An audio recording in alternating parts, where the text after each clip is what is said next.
first phase in the locked-in system is called pattern. Now, by pattern, I mean, what is the pattern of the song? What is the pattern that you're playing on the drums, and how does that relate to the bass? Or, what is the pattern that the bass player is playing, and how does that relate on the drums? Or what do you actually play on the drums to match that pattern? So, Steve, tell me, when you go to play with a new drummer, how much influence do you have on what the drummer is playing? That's a good question. I mean, when I play with you, for instance, it's, we have lots of history, and so we'll go either way.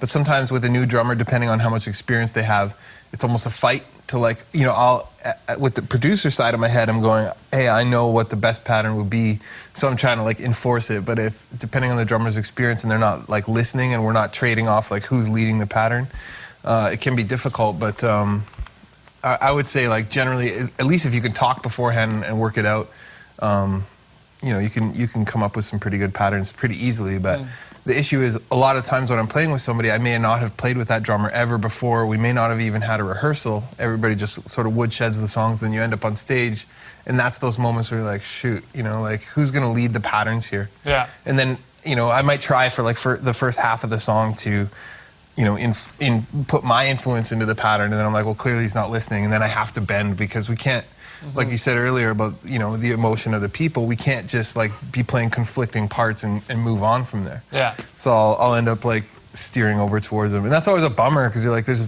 clearly a better compromise we can make here on a really good pattern. Yeah. And so that takes a lot of the enjoyment for you, actually, out of performing and playing the music, because now you know there's something that sounds better, or something that you played before that sounds better, and you can't even play that. And that's exactly what I was talking about when we created the locked-in system. And so, as far as pattern goes, when we talk about pattern, what sort of elements are you looking for in a drummer to match what you're playing?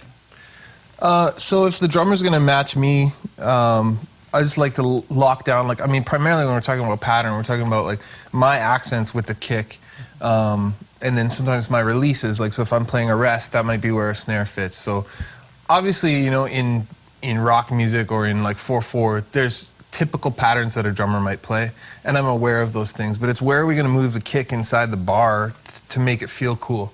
So a lot has to do with the placement of the bass drum in the pattern, and not necessarily the hi-hat, snare, or even if they're using ride. No, the hi-hat is really, the hi-hat's keeping the pulse of the the meter of the song, and then the kick and snare is what's giving the big-time accents, and that's the bass's job to lock in. Yeah. It's important for me to hear the hi-hats and to understand what's going on there, because that gives me more feel. It's almost like my metronome if I don't have click. But that kick and snare, that's where we're locking down for sure. Yeah. So here's what I want to do for you guys. I want to basically give you a couple different examples. We're just going to play it, and we're going to lock it in. You're going to hear the pattern of my bass drum is going to be very, very similar, if not exact, to the pattern that he's playing on the bass. And then later, I'm going to show you how bad it sounds when the patterns don't line up. Okay? Here we go.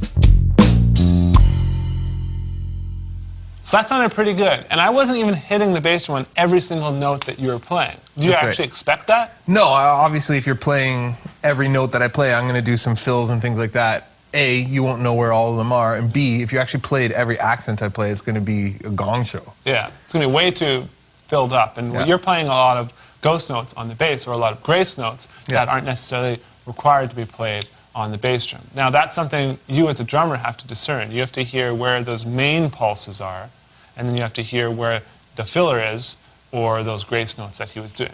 So let's play the same pattern, and this time I'm going to play something that doesn't match up with you at all. Okay.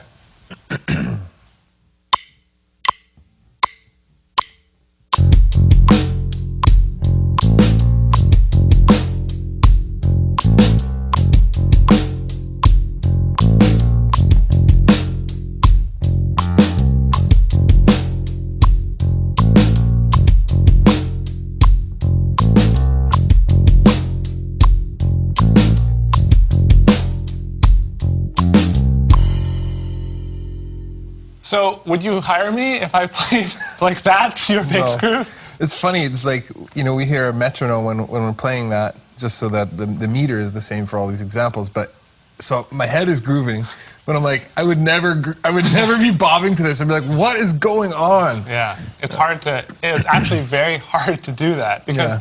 we play together so much, so we're so used to just like locking it in every time we play, and that took us like 3 or 4 tries to play it To play bad. badly because it just doesn't make any sense to do that.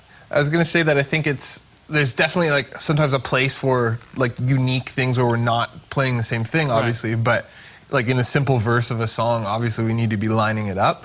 But as we're doing that example, like you said, we tried it like 3 times. By the 3rd time, I'm like, okay, I get how this could work, and then I'm like thinking, and I'm like, no. Like, obviously, it's in the core part of the song. It's too messy. It's because 90% of music, they're going to want it locked in. The odd time if you get to a session, I've been in some sessions with you where the artist wants something very, very abstract, and so then you play something that doesn't necessarily lock it in. And this is what you were saying before, is sometimes you have to compromise and say, well, the pattern I'm playing isn't what I would play, and I don't think it sounds good, but I'm going to play it for the sake of this artist who has a certain sound in their head. And who am I to say that that sound is wrong? Because what music is really wrong?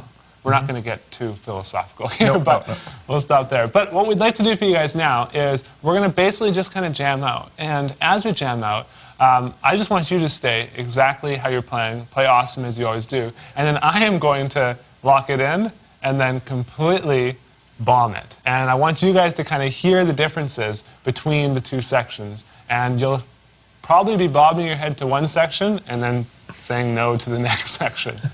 Here we go.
So next time you go to play with your band, you're going to jam it with a bass player, make sure you focus on the pattern. Make sure you're willing to compromise on that pattern.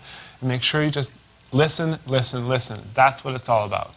All right, once you've got that kind of figured out, once you've studied that a little bit, go ahead and move on to phase number 2.